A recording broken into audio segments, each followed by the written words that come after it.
Welcome to Roadshow's AutoComplete, your weekly roundup of the biggest news in the automotive world. This week, we have news on FCA's fix for death wobble, the new Shelby GT350R, and Minneapolis' drive-thru ban. But first, let's start with a woman implanting her Tesla key into her arm. Now, listen, carrying a big old key ring with a bunch of keys on it can suck. I mean, just ask a janitor. But companies like Tesla have made that unnecessary, at least for your car, by putting the lock, unlock, and start functions into their dedicated phone app, as well as through the use of RFID-enabled keycards. But for some folks, that's just not enough. One such person is software engineer and cosplayer Amy DD, who decided to turn her Tesla's valet keycard into an implantable chip and then had a guy named Pineapple put it under the skin of her arm. Frankly, we'll leave that kind of biohacking to video games and William Gibson novels. It looks like the city of Minneapolis is planning on curbing emissions by banning restaurants from building new drive-thrus. In addition to curbing human emissions, the real reason for banning them comes as an attempt to reduce greenhouse gas emissions from idling cars. Currently, existing drive-thrus will be grandfathered in and can continue to function, so the ban really just applies to new construction. Wireless charging is a pretty new thing, but the convenience of being able to set your phone down on a charging pad and not having to fiddle with a cable is pretty awesome. And BMW is looking to extend that convenience to its cars in the future. To test out the idea, BMW is running a pilot program for wireless charging on its 2019 530e hybrid. The catch is that it's only available in Southern California to 200 people, and you will have to shell out for a 36-month lease on the electrified 5 Series. The cars are well equipped though, and actually using the wireless charging system should be as easy as parking your car over BMW's wireless charging pad.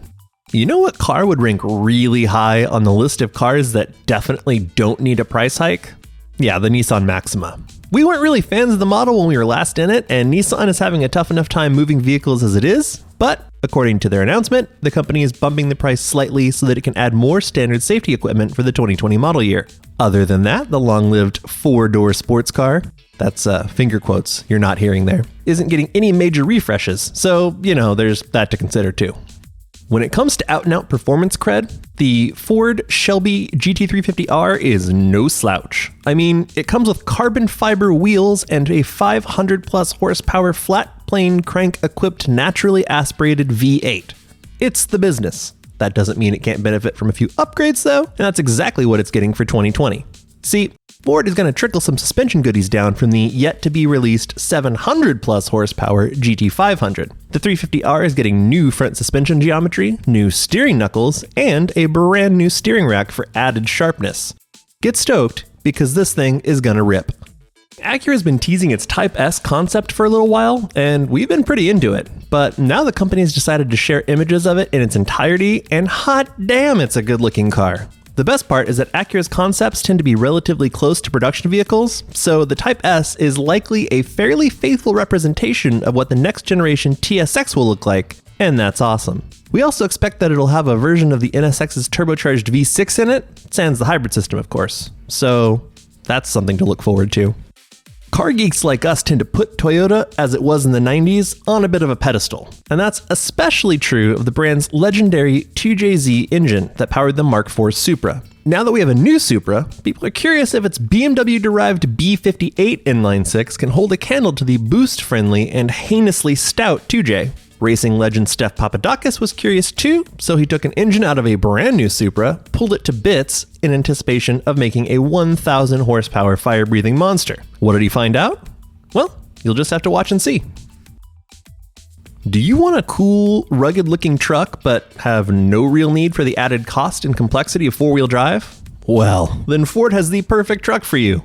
It's called the Ranger FX2 and it sports the same aggressive styling as the top-tier Ranger FX4, but does it without a transfer case. It also gets big off-road tires, an electronic locking differential, trail focus suspension, and the best part is that the whole package can be had for just a hair under $600. As a bona fide city slicker, sign me up. Have you been eyeballing that sweet new Jeep JL Wrangler, but just can't get past the fact that there's no V8 options? Are its body proportions too narrow for your liking? Is it just not expensive enough? Well, friend, I have good news for you. The Rezvani Tank X provides a solution to all of those issues.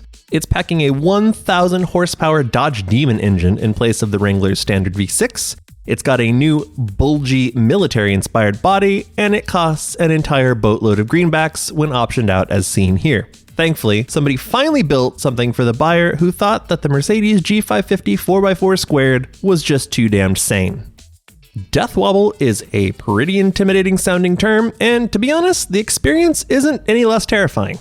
Death wobble occurs in vehicles with non-independent front suspension at highway speeds, and it has been the bane of Jeep owners for decades. But the company claims it now has a fix for the phenomenon that involves a new steering stabilizer. FCA has already started to send out notices for the repair to vehicle owners, so let's hope this actually solves the problem.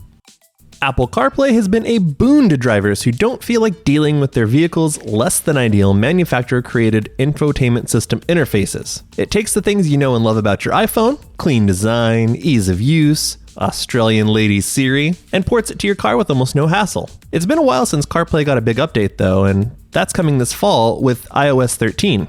We managed to get our hands on it early, and we had our very own Andrew Kroc walk you through some of the changes. These include a new day mode, calendar integration, and new looks for music and Siri, among other things. That's it for AutoComplete this week. Don't forget to subscribe and hit the bell icon to stay notified of all new videos on Roadshow, and we will see you again next week.